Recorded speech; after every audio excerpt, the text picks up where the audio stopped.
that I respect a ton.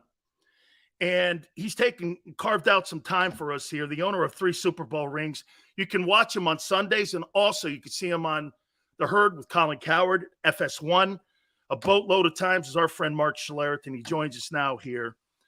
Mark, isn't it crazy how sometimes you hear fans and you see fans and they just say, this guy's going to upset the locker room? And I'm like, where do you get that from, where players and coaches, you may have had a bad experience in Detroit, Patricia and Darius Slay, but at the end of the day, Mark, right? Players and coaches want to win ball games. I'm not going to sit around here and talk about personalities. I mean, initially, what's your thought of the hiring of Patricia to the coaching staff today? Yeah, well, I think that Matt Patricia is just one of those guys that is he's a super smart football coach. And I know the guys that have played for him as a positional coach absolutely love the guy. And, he's going in as kind of a grand poobah of all things defense, right? He's going in as kind of an overseer of the defense. The issue really with Matt Patricia was, as a head coach, he did not connect or relate to his players very well. And I was doing a Detroit game when he was the head coach out there, and it is a miserable day. It's like in December. It is windy. It is, filthy cold. It's raining, freezing rain. It's coming down sideways. And they've got this beautiful indoor facility, and he's making them practice outside because it's going to make them tougher. I'm like, hey, listen, man, you play in the NFL. You don't get any tougher than that. Like, this does not help you. And at the time, David Blau is going to start at quarterback at this particular game. That dude's got a pea shooter for an arm. Like, you're not going to get anything done outside there. And the players are all just rolling their eyes like, this is the dumbest shit you could possibly ask me to do. And, and that was that Belichick influence. The problem is that Belichick has 20 years or 20 whatever years of doing this. And he's got guys very much like Parcells did, very much like, guys that he brings in that follow him around to make sure that they implement the system. He had Brady forever, right? And if I can dog cuss Brady, guys like Teddy Bruschi and guys have told me, man, he'll get in a meeting with Tom Brady at the time and was like, man, I could have a quarterback from Foxborough High School do the shit that you're doing right now. You're awful, right? And just lambaste him in a team meeting. And then everybody just falls into line. Well, if you can do it to Tom Brady and he can take the coaching, you can do it to anybody. But when you don't have cachet and you haven't built that rapport with your players and you come in there and you try to do the same stuff, players just go, okay, whatever, dude. You like this ain't the Patriots, right? And so that's the issue that you get into. And a lot of his assistant coaches have had that same issue as you travel around the league. At least that's what the players will tell you. I want to take you to the contract that Jalen Hurts just signed, this extension. Mark, 15 games, an elite year. They were sold back a couple years back with Wentz that he was the future. I give them credit for erasing that muscle memory and pushing it all in. Is there enough of a sample size for you for what this contract is for Jalen Hurts to say that Jalen Hurts is worth the investment of $51 million over the next 5 years? I look at Jalen Hurts and unbelievable just the character of the kid, right? Like, first off, you're sitting there at halftime of a semifinal game against Georgia where you're horrible in that game, and Nick Saban benches you for a hotshot freshman. And at that particular point in time, you're probably never going to play at Alabama again. And I'll never forget watching that game. And this is what I love about team sports, man. It's what I love about football, Dan. Like, this is like makes me emotional. When you're able to celebrate somebody else's success like it's your own. Where else in the world, other than your own kids, where else do you find that? And most guys, let's be honest, will be pouting on the sideline, right? You're feeling sorry for themselves. Every time Tua makes a play, man, he's the first dude greeting. He was running down the football field so excited for that touchdown, like celebrating that touchdown like he threw it and Tua threw it. And Mark, you believe him, don't you? You believe it, because some guys are superficial, but you believed it. Yeah. There is no question. And then, I've been around this kid over the last couple of years calling games, and one, he's a coach's son who's absolutely stoic. He's got the heartbeat of that football team, man. He is the leader of that football team. The guys love him, the coaches love him, and you've just watched him steadily improve from leaving Alabama to going to Oklahoma, overcoming adversity. His first year backing up Wentz and then getting to be that starter, and everybody complaining about, can he prove that he can be a pocket guy as well? And like he just has answered every single question. And then you look at it, and here's the funny thing, Dan, about the cap. Like, the cap is such bullshit, as you well know, right? The whole cap thing is, if they don't want to pay you, they cry cap poverty, right? Oh my gosh, if we pay you, we can't pay anybody else. And oh my goodness, it's the cap, and there's no way we can manipulate it. And oh my good, right? But if they want to pay you, they find the money to pay you. And it's so funny because you look at the cap values. Here's $251 million, $51 million a year that he's making, the highest paid guy in the history of the league from just an average annual salary basis. This year, his cap count is $6.5 million or $6.15 million. Insane. The next year, it's 13. The next year, it's 21, and then 30. In 2027, it's 32 million bucks. At that point, that'll be Trump change, and he'll probably redo it. Like, so. I don't know how it's fungible, right? They can move it around, they can make it, they can do whatever they want with it. And I always say, if they want to pay you, they'll find the money to pay you. If they don't, they'll cry cap poverty, and then they'll make you look like a bad guy as you go out the door. So yeah, I don't want to hear the whole cap garbage, man. I'm happy for him. The kid couldn't be more stoic, couldn't be a better kid. And I had this meeting with him. 2 years ago, I'm calling it's probably the second, third game of the season. They're playing San Francisco. And so I want to know, like, I always want to be educated, right? I want to learn. So I'm like, hey, man, walk me through the RPO game, right? What are you looking at? And like, I know you fake the handoff and you're looking at the D end, but are you looking beyond the D end to the linebacker, to the safety? What are you trying to, you suck him in and throw it behind him, whatever. And so I'm trying to go so I can explain it, and he just looks at me stoic. He goes, no. And so I'm like, maybe he didn't understand it. Like, this is what I'm thinking in my head, right? I go, let me rephrase the question, right? So now I go, okay, so what I'm asking you is, and I go through the whole litany again, right? He just looks at me and goes, no. And I'm like, dude, this is the national television broadcast. Like, I'm just trying to educate the fans. I'm not, I'm not selling trade secrets. He goes, no. He goes, you're cousins with the other coach. I go, what are you talking about? Shanahan. And I go, no, I played for his dad, right? I go, now I've known Kyle since he was 14, but he's like, no, I ain't telling you shit. Like, it's like, it was priceless. I mean, it was just absolutely priceless. And I love the kid. I think he's awesome. I think you watch his improvement. You watch the way he works. I've been at practice and watched the way he leads his football team. Dude, he is he's legit. He's why you get involved in this game, and he is one of those guys that you just would absolutely love coaching. Here, I'm going to throw this at you, Mark. And I was in Dallas when Jimmy first got there, and people keep telling me this, and I'm going to get to the point on Bijan Robinson here. Everyone always assumes that Emmitt Smith had the better O-line than Barry Sanders. Well, Tom Landry had those same dudes. Tune was there for 3 years for Landry. Mm-hmm. Gogan was there with Landry. Crawford Kerr was there with Landry. Nate Newton was there with Landry. The only guy Jimmy brought in that year was Mark Stebnoski to take over for Tom Rafferty. Mm-hmm. What changed the building?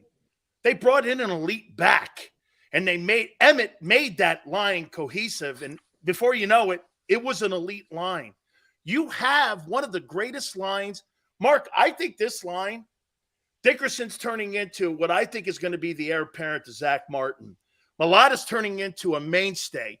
You may have Shell and Upshaw there at the left side. Lane's the best right tackle in the game that I've seen in a long time. You have a Hall of Fame center. If you put a talent who's rated the third best talent in the game and it's an RPO system, like you said. I know it's just long here, but this guy's going to create a short passing game for you, Bijan Robinson. You're taking 17 carries a game away from Jalen, not production. Doesn't that make the most sense to put – it's the only position that doesn't have an elite player at it. The tight end's elite, Dallas Goedert. You guys had Terrell Davis. That made everything elite, what Alex Gibb was doing. Isn't that the right pick for them? Oh, I wouldn't hesitate. I would love to see that because that kid's special. I mean, that kid is special. And here's the thing. You know, one of the things about drafting players is when you miss on players and you miss positionally on players, what ends up happening to you, Dan, is you continue to draft that position year after year after year, and you start neglecting positions of strength. You're like, well, we don't have to address the O-line again. We don't have to address we can survive without getting depth there, and we can survive without, drafting a player there and essentially grooming that player. They took Cam Jurgens last year, and I don't know if you watched him on tape in the preseason. That dude is an ass-kicking machine. He is. He's going to be a great parent for Kelsey. Yeah, he's a damn good player. Yeah. And yet, he's just sitting on the bench waiting for Kelsey to retire. Dickerson is a full-grown ass man, but that was a guy that they groomed, a guy that they brought in. Did they need him? No, but they did that. They took Jordan Mailata as a guy that's playing really well, but they took Andre Dillard in the first round. They have addressed positions that even healthy positions when they find great players there. And I'm with you. The Robinson kid is special. And when you look at the way they run their offense and you look at their run game and you look at their QB run game and you look at the space they create with those guys in that RPO game and in the zone read game and all that, and in the straight handoff game. That's the thing about Philadelphia is, how do you want us to whip your ass today? You want us to whip it in the RPO game? We can do that. You want us to rip it in the zone read game? We can do that. You want us to just go straight smash mouth and run it down your throat in the zone game? We can do that. Oh, you want us to go, we called it, what do we call it? The transportation series, where you're blocking down a tackle, blocking down a tight end, pulling guards and centers and get to the outside. Like, we can get out there because we've got that kind of athleticism with our, with Dickerson and with Kelsey and all that. So we can get, and Goddard, as you mentioned, Goddard's one of the best players in the league that nobody talks about. That dude is a full grown ass man. So they can beat you any way you decide you want to get beat today. They're special. And that would be a special player. The other thing I think in Philly, that because of the system, because the quarterback run system, because they rotate, multiple backs into that system, I don't necessarily think it's one of those, hey, we draft this back and he's only good for 4 years. You know what I mean? I think it's a little bit, I still understand that position, the beating that position takes, but I still think that there is a big time value there for the Philadelphia Eagles. And they've got so many special players up and down their roster. And I agree with you on they've got good players in their backfield, don't get me wrong, but they don't have an elite special player like they do at wide receiver, multiple guys, like they do at tight end, like they do across that offensive line, like they do at the quarterback position right now. So it would just give them another elite player at another, I don't call them skill position because there's no greater skill than moving a man from point A to point B against his will. So I will call them ball touchers is probably not good, Dan. I'll call them I'll call them maybe periphery players, ball handlers. How about that? Okay, well, I guess I'll take that one too here. All right. Please tell me I'm wrong or I'm right here on your guy Kyle Shanahan. I know you have great respect for the Shanahan family, but Mark, I'm going to give you now a laundry list of a coach who can't protect quarterbacks. RG3, injured, brought back too soon. Jimmy Garoppolo, injured in San Francisco. Trey Lance, injured in San Francisco. Brock Purdy, brought back on the field, by the head coach, instead of sending him into the locker room, now he may miss the entire season. Mark, is it me, or is that just coincidence that every quarterback that he's ever had outside of Matt Ryan has been hurt and he can't protect them? Am I wrong when I'm looking at is that a poor observation, or is it just coincidence? I think I think it's probably more coincidence. The Brock Purdy one, that kid, that play happens 4 times a game on Sunday. Where you get your arm hit as you're throwing it, and but do you use a tight end on an elite pass rusher? I will tell you this. That has become one of those things. That people always complain about. Like, and maybe I'm just old, but I'm like, hey man, our tight ends had to block people, right? And that was part of the you deal. You played in the Bavaro era where you had to be somebody, right? Block. Where you had to do that stuff, and it's part of that is the deception of our play action game, and we can buy ourselves a little bit more time and all that kind of stuff. Jimmy Garoppolo, let's just face it, Jimmy Garoppolo, I love Jimmy, but Jimmy just tends to find a way to get hurt. He's a paper-mache guy. Yeah, I think the Trey Lance thing is interesting because, listen, they're trying to trade him right now. I see that. And what ended up happening there, I believe, this is just my own theory, but I believe that they thought Trey Lance was going to have a little bit more wiggle to him, a little bit more Lamar. And when they got him, he's a straight line guy. He's not a edge presence guy. And so if you go back over last year, and it's only a couple of games, I did the game where he broke his ankle. I was calling that game, but every run, when you start looking at it, every run was like a quarterback power it's all up the middle. It's not to the edge because he doesn't have that wiggle. So he was more of a downhill kind of a little bit more like a tailback that's not a speed guy, right? So they were running him between the tackles, and that's where he was most effective. And because he played a small school, I was a small school guy as well. I think if you're going to take a small school guy, you need to take a small school guy that played a lot. And he's a small school guy that played, 15, 16 games. Dude, I looked on YouTube. I had to really do some research because I saw 2 games in the last 4 years. Yeah. So he's just not a guy that played. And so I think they looked at it, and I think one thing that this whole collective bargaining agreement did with the rookie wage scale is when you do make a mistake, and let's face it, if they trade him for a second rounder or even a first rounder, it's a colossal mistake. They gave up 3 for him, right? To move up 9 spots or something, from 12 to 3. Yeah. So 3, right? If that's the way it goes, what this collective bargaining agreement has done, this rookie wage scale, is allowed you to make a horrendous decision and move on and not hamstring your franchise for the next 10 years, like Jamarcus Russell, like one of those deals. And let's face it, the other thing it's done is it's elevated 3rd and 4th round guys that play quarterback into the 1st round, guys that you normally would never take, right? But you're going to take a flyer on them. The other thing that's done is it's pushed down some really good football players toward the middle or end of the 1st round, because you've got such a desire to land a quarterback, even if the guy's got all kinds of red flags, you still are going after him, and that's really what it's done. 2 last questions for you here, Mark.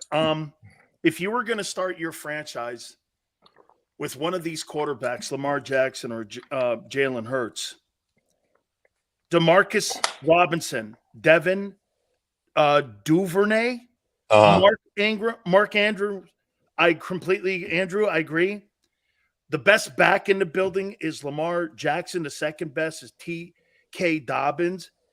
Hurts has got Devontae Smith, A.J. Brown, Dallas Goedert, Miles Sanders, the number 1 rated according to Pro Football Focus O-line. I was shocked. I didn't realize the Ravens were ranked number 2 the best O-line at the end of last year. But I mean, man, one guy's a unanimous. And by the way, he's only 26, Lamar Jackson, and Jalen's 24. If you had to start your football team with one of these two men, who would you put in the building? I would put Jalen Hurts in the building. I just think he's a better, mechanically, a more sound thrower of the football. And you know, and maybe last year, if you had asked me the same question, maybe I would have answered it differently. But you know, you talk about the quote unquote weapons. It's also your job to develop those weapons as a franchise. And it's also your job to put a guy in a position to perform and to improve. And so, you know, you look at DK, it's what is it? Dobbins, the second rounder. They drafted Hurst in the first round a few years ago. These are all with Lamar in the building. Hurst was a first rounder. Lamar was a first rounder. They drafted Hollywood Brown was a first rounder.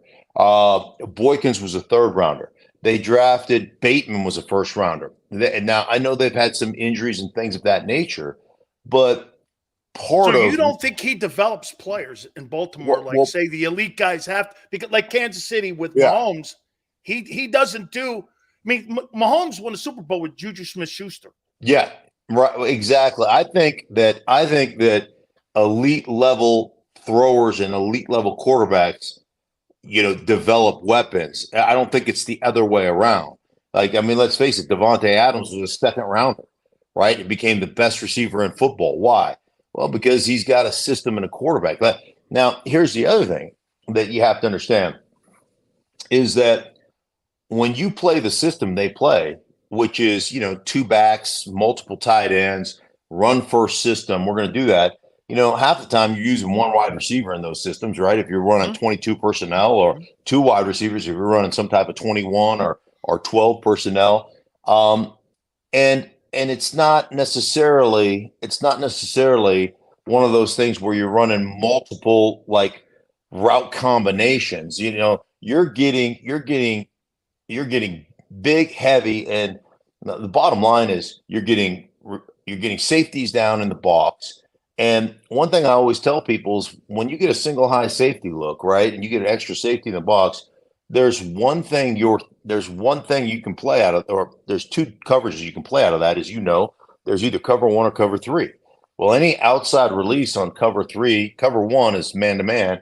Cover three, any outside release is, you know, any vertical release is also man-to-man in that particular defense, even though it's a zone defense. So the bottom line to me is, you know, when people sit there and say, well, Lamar was, you know, is like a better pocket passer statistically than Ben Roethlisberger, that's a joke. That is using analytics when you don't really know what's going on. You're just, it's like me saying, hey, listen, Shaq was 58% from the field shooting the basketball. Kobe was 44%. Shaq's a better shooter than Kobe. Like that's it's stupid, right? It's just dumb. But that's how people use advanced analytics at times when they don't use it in conjunction with actually studying film. And so, you know, there's very limited route combinations that you run when you're stacked in there and you run a run first offense. The other thing I get all the time from people, you know, I've been arguing with people on this all the time is, well, hey, Greg Roman was a horrible offensive coordinator. Well, so he took an offense as the coordinator with Colin Kaepernick, and they won, or they went to the Super Bowl and almost won the Super Bowl they lost it in the last minute of the game. And he was the coach of the year as an offensive coordinator with Baltimore in 2019 and called an offense that produced the MVP of the league unanimously. I mean, so I'm like, listen, we say this all the time, and this is what drives me crazy because a lot of Lamar, you know, a lot of the fans are such sycophants. Like, one of the things that you do as a coach, as a good coach, if you're worth your salt as a coach, you don't ask guys to do things they can't do. you put guys in positions to succeed. And I happen to believe, and I've done enough Baltimore games to believe and to think I know that they put a system in that he could operate. And, and all of a sudden, everybody around Baltimore that they've won all these games, but they're all freaking idiots, right? They're all morons. And, and Lamar is getting screwed over. I just don't think that's the case. That all the league is telling you right now, and it's not collusion.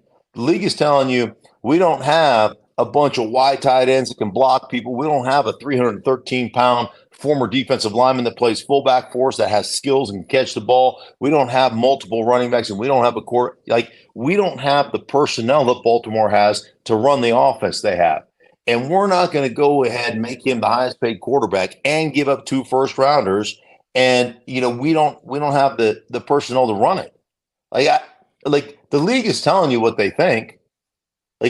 You tell me this. If it's Mahomes, if it's Burrow, if it's Herbert, if it's whoever else it is, and it was the same situation. Hey, Herbert is available, and all you have to do is give up. You make him the highest paid guy and give up 2 first-rounders. There would be 15 teams, Dan, lined up to do that right now, today. And same with Mahomes and same with Burrow. It's zero question about it. Because they feel like, hey, man, this is a guy that can operate an offense, that can be in, hey, we've got 3 wides personnel. We run single tight end who doesn't block anybody and, single back, 11 personnel. This dude could run that all day long. And there would be 15 teams lined up for any of those guys ready to cut the world's biggest check. But it's not happening for Lamar because the league is like, hey, man, he's really a bitch to defend, but we're not worried about him eating us up in the passing game. We're worried about his ability to run. And now he's missed 10 games in the last 2 years. We're worried about his ability to stay healthy. And I'll get this one too. One more for you. Everybody's on me about, well, if you paid any attention at all, you moron, that that he got hurt in the pocket twice. I don't care. I got hurt more than anybody on the planet. You know what? But I played every Sunday. And you know what they told me every time my contract was up? Well, before my contract was up, while I was playing hurt, they were telling me what a warrior I was and how I was the toughest son of a bitch ever to play the game.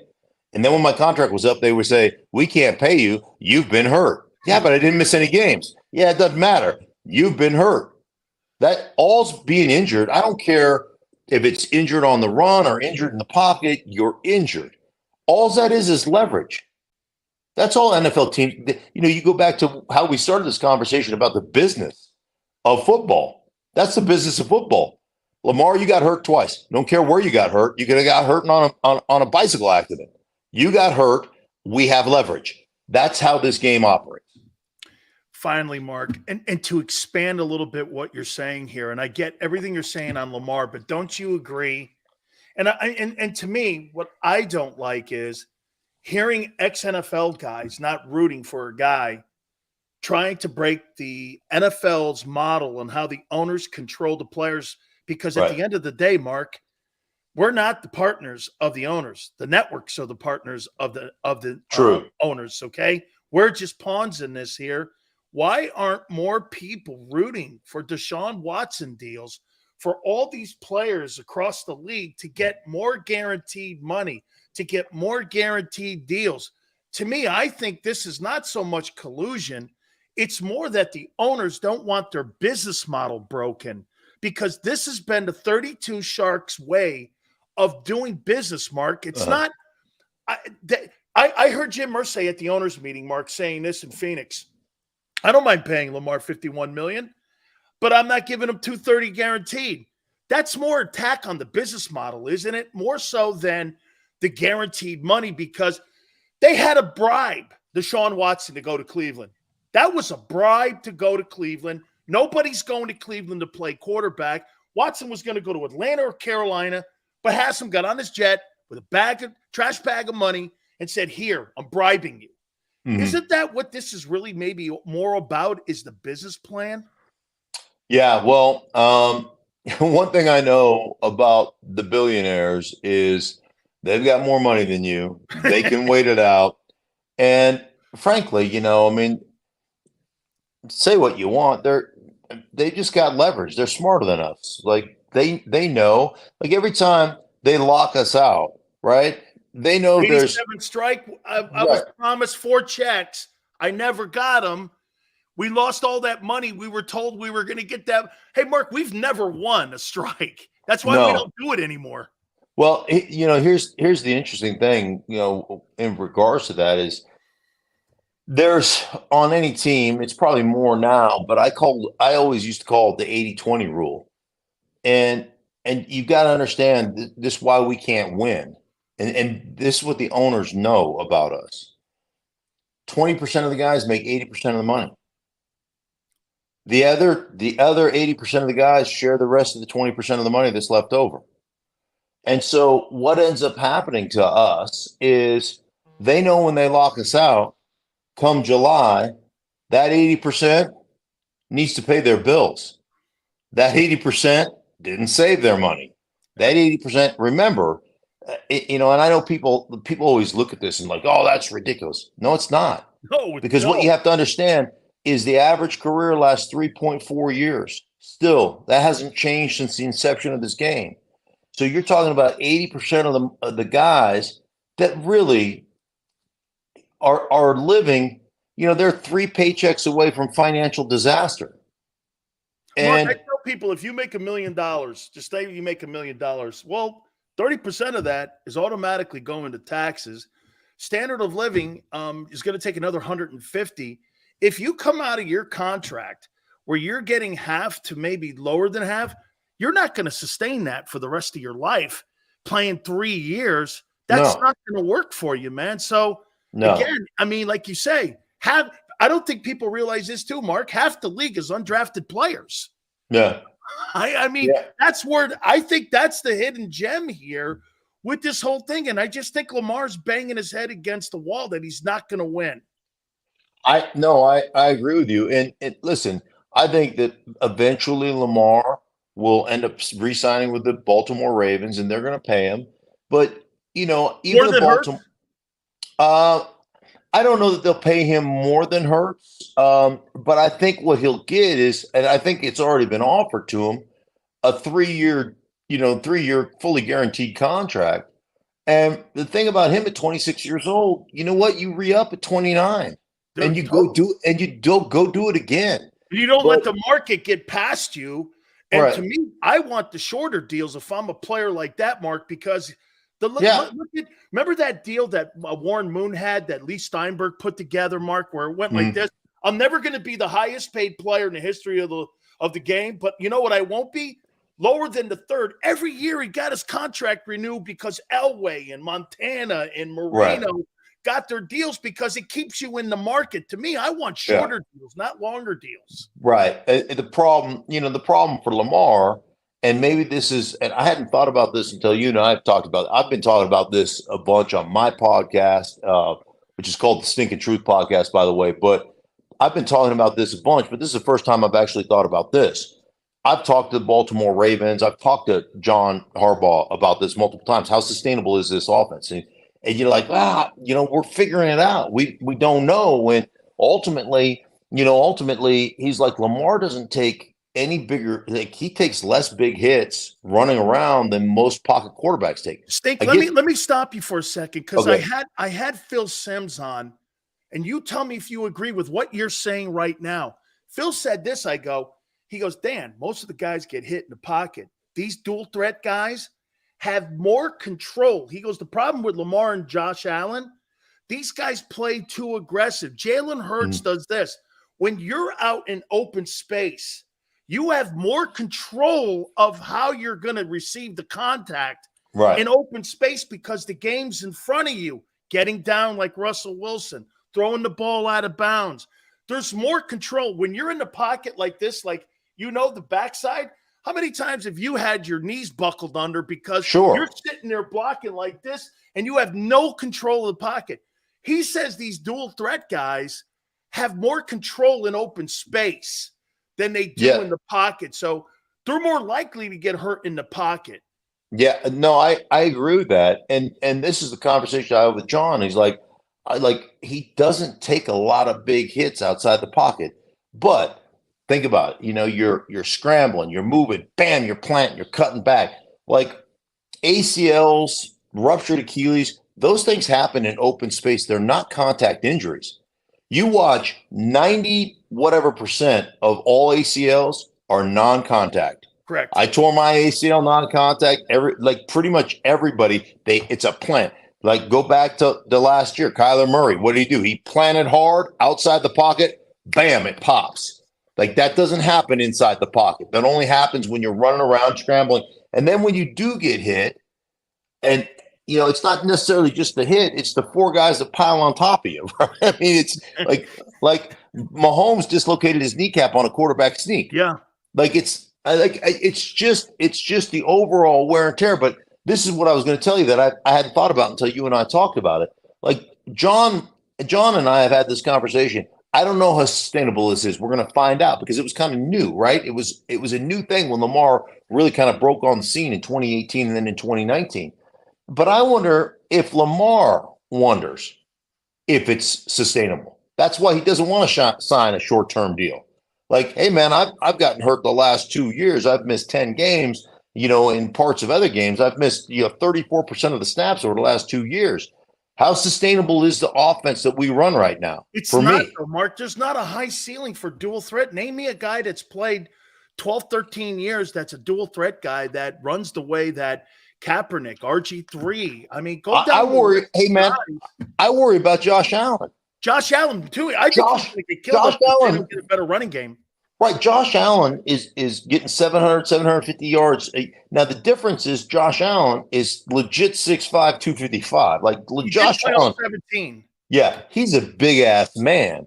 But, man, I picked up the ball. I gave up a sack in a preseason game my rookie year. I was playing center. They moved me to guard, and they just said, hey, go out and play guard. It was one of my first snaps at guard. I think it was Al Noga. I don't even think I touched him. And literally, it blew by me like I was standing still. And Bill Kinney was playing quarterback. He hit Bill Kinney in the ribs. Ball popped up. I caught it. And, I was covering kickoffs, too, at the time as an offensive lineman. I could run. Yeah. Were you really trying to make the team? Yeah. So I pick up the ball, and I take off, and I just thought, dude, I think I'm going to score, right? I'm 30, 40 yards out. I'm going to score. Man, I took about 3 steps, and I swear to God, they were bringing guys off the sideline to hit me. I just got peppered. And I was like, some bitch, these guys are serious. Hey, Mark, before I get you out of here, I want to ask you one last, sneak one in here, because I think the Eagles could possibly get an offensive lineman potentially at 10 or maybe trade down to get Paris Johnson or the kid from Northwestern. And to me, I was fortunate to have played against Munchak, Russ Grimm, and Bruce Matthews. And to me, the athleticism of those dudes, especially Munchak and Matthews, you talk about feet, picking your feet up in traffic. I mean, you could play all up and down the line of scrimmage. What for you is truly the one thing you spot when you see a guy that's a great offensive lineman? I mean, this guy Lane Johnson that they have in Philly, I mean, I guess he was like a quarterback or a tight end or something. He played another position. So, I mean, Mark, is it just the athletic? Does it start there on what you look at with a guy and how he moves his feet, how he gets back, how calm he is? What is that one thing, or is there one thing that you see in an O-lineman that you go, that kid's going to be a great one? I always look. There's 2 things I look at: feet and hands. If you got great feet, what if you're aggressive, Mark, and you lunge and you're a lunger, and because you can grab hands, right? Guys around it. Well, I was part of it too. Yeah, and understanding how to strike. You got to understand how to strike guys. The problem is with great strikers, and I consider myself a great striker. You've got to let the ground close a little bit on you, which is uncomfortable, right? I got to let you get closer to me because I can't punch. If I punch out, I get on my toes. You got to punch up. And so when you punch up, your hand is like it's Yeah. right in front of your body. So you actually have to let that space close a little bit. So that's an uncomfortable feeling, and that just takes reps and timing. But if you take great angles, you funnel guys, you've got great feet, and you've got great hands. It like size of the player, like being 340 or what that doesn't mean shit to me. You can either you create leverage through great technique. You either have great technique and you create leverage, or you can't. And like that, the That whole guy Don Mosbar was a beanpole, but he had great feet. His hands. yeah. I mean, Loudermilk was another good one. Russ had great patience and big hands. I thought he was aggressive at times, and he punched out at you. Yeah. And he lunged. He was a little bit of a lunger, but still, he was so good at what he did. I thought Mark May was really another one of those kind of guys. You played with a ton of those dudes too, and really some great. The lines you played in Washington and Denver. I mean, that were you coached by Gibb? Yeah, Alex Gibbs was my shit. So you were taught that zone blocking. Right. Well, I was Alex Gibbs in Denver, but I had Joe Bugle in Washington and Jim Hannafin. I have legit. I played for 3 what should be Hall of Fame O-line coaches. So guys that were very and guys that were meticulous in preparation and study and understanding what a defense is trying to do, and just all the stuff that really sets you apart. Like I talk to teams right now. I've consulted for a few teams over the years, and I was talking to a team about depth of set. Like I knew the depth and the timing of every throw in our offense based on the route combination called. And so, and I never thought about that. If it was a short pass in the middle to the tight end, that's probably going to be more of a short step or a short set for you versus a long set. Right. The three-step drops are all called 3-step drops. So on those you can be aggressive. But I wanted to know the difference between a 5-step that has a hitch or 2 and a 5-step where it's out right now, a 7-step. Like if I'm getting a 7-step that's going to take some time, man, I'm going to be way less aggressive. If I get a 5-step that has the potential of a hitch or 2, I'm going to be a little bit less aggressive. If I get a 5-step that I know is out right now, like this 5-step, there's all go. But like anything that says all go is a 5-step drop where the ball's out right now. I'll treat that like a 3-step drop, and I'll actually run block you on a 5-step drop. And you know what you have to do? All of a sudden, you got to stop and defend the run, and then you're like, oh, shit, they're throwing it. Well, we just lost Mark there a little bit there. Hopefully we can get him back here because he was in the middle of something really great. And I would like to wrap it up with him here, too, because I know we hey, here he is right here. Hey, Mark, please finish the point. No, so I just won by the set I took. Yeah. So for you to pass rush me and get to my quarterback, if you beat me clean, Dan, it's about 1.6 to 1.7 seconds to get to the quarterback to get a sack. So if I get a 5-step drop, especially in gun, that's an all go where the ball is out, I know the ball is out in 1.4, 1.5 seconds, 1.6, under 2. Shit, if I upkick you, I still run. Yeah. If I even touch you and you have to reestablish your pass rush, you're never going to get to the quarterback before the ball's gone. It's a win. So I want to know that, I always tell teams, like, it's very imperative to me. It was as a player, it was, and as I'm helping certain teams out, to take what I always say is take the passive out of pass protection.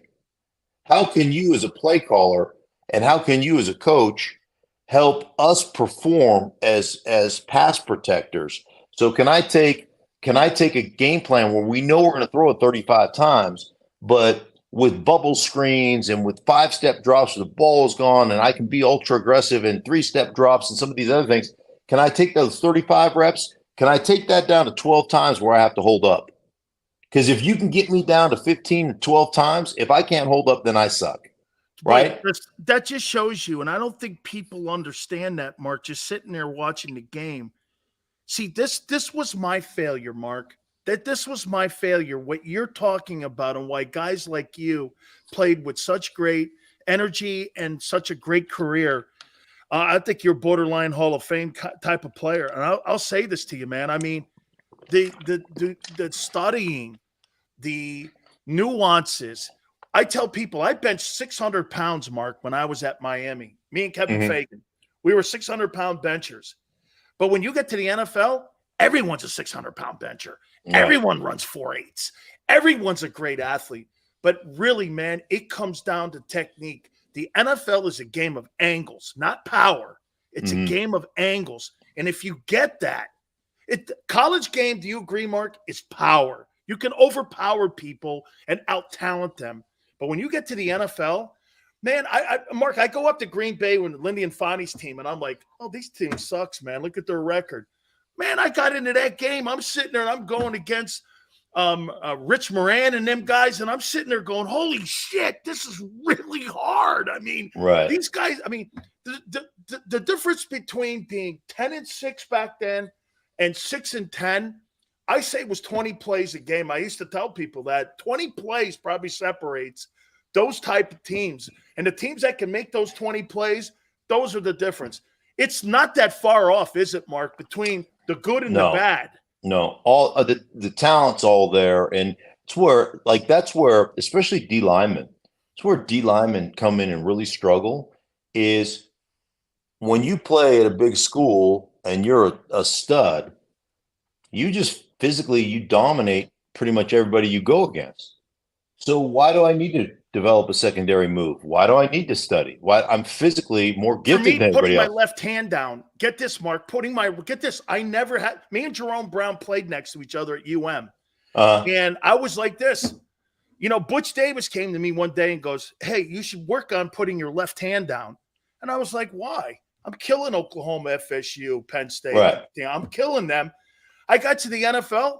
Hey, Sills, can you play right tackle? Shit, people don't realize it. Putting your left hand down versus playing right guard, playing left guard, different feet, different angles, different. Yeah. It's a completely different thing. And Mark, when I got to the NFL, can I put my left hand down? I go, holy shit, man, this is a whole different world over here. And I'm like, man, I wish I had worked harder at putting my left hand down because that would have made me, like you said, running down kicks. Yeah. Doing whatever it took to stay in the league.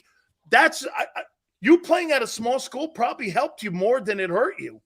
Yeah, well, it did. But, funny thing, you mentioned it because I played at a small school. I played defense my whole career. I didn't move to offense until my last year. See, that's why too, Mark. That's why, again, man, that's another reason why you were athletic is because you were a defensive guy. You probably had to learn how to not be so aggressive. Well, there was that, but there was also the understanding of what you guys are doing over there.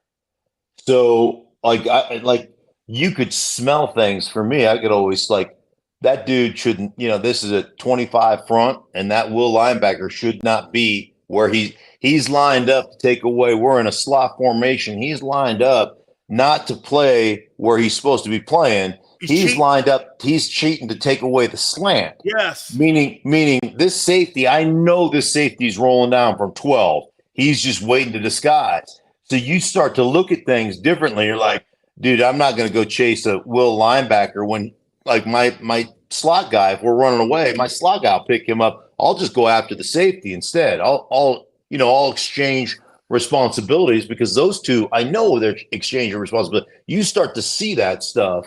And you've got a better understanding of how the game works when you've played multiple positions. But I will tell you this, and then I got to roll because I got to go pick up my grandkids from school. Hey, dude, you've given us a class lesson today. Thank you.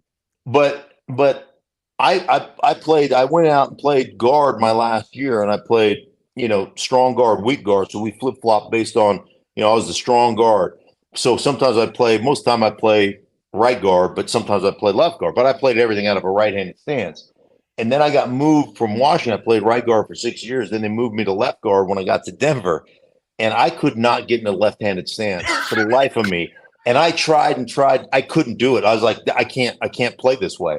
So I played out of a right-handed stance, and it really bothered me until there were certain guys I would study when I was a player because they were damn good players. And you mentioned Bruce Matthews earlier. Bruce Matthews and Steve Wisniewski were guys I go like, hey man, I'm playing Cortez Kennedy, or I'm playing whoever. Well, get me 2 games of Matthews, give me 2 games of Wisniewski. I want to see how these guys set this particular player, right? I'm playing Sapp. I want to see how they set him. I want so I'm always get these 2 guys, and it was my first year in Denver was my 6th year in the NFL, and I was like, or 7th year in the NFL. I was like, oh shoot, Bruce Matthews is the best that's ever played the game, or one of the best that's ever played the game. He plays left guard out of a right-handed stance, and so does Wisniewski. If it's good enough for those guys, it's good enough for me. And I never thought about it again. I was like, screw it, I'm just staying in a right-handed stance. Dude, you have been so generous with your time today, man. Thank you so much, Mark. Oh, always a pleasure, buddy. Great. Hey, by the way, tell people how to get a hold of you on your podcast one more time, please. Yeah, it's called The Stinking Truth. You can find us on YouTube, obviously everywhere you download podcasts, whatever, the Spotify and all that stuff. But SoundCloud or whatever it is, Apple. But yeah, I'm doing it every couple days a week on YouTube as well, and really, really kind of enjoying it. And it's a quick 30-minute listen 2 times a week with my radio partner here in Denver, and it's good stuff. So check it out. You bet. Thank you so much, Mark. I appreciate your time. Thank you again, brother. Take care, brother. Later. You got it. That is Mark Schlereth. FS1 does radio also in Denver.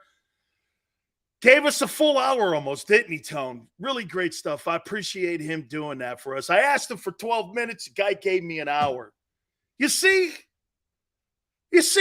Big Sills kind of wheels you in a little bit here. Boy, do I have a ton of stuff to hit on from that interview. And I'm going to throw it out at you about Jalen Hurts here. And hey, by the way, that's one of Tone's favorite analysts and favorite NFL guys is Stink, 3-time Super Bowl champion. What an absolutely fabulous hour he spent with us. Please hit the like button. Keep it here on the National Football Show. Hour 2 coming up.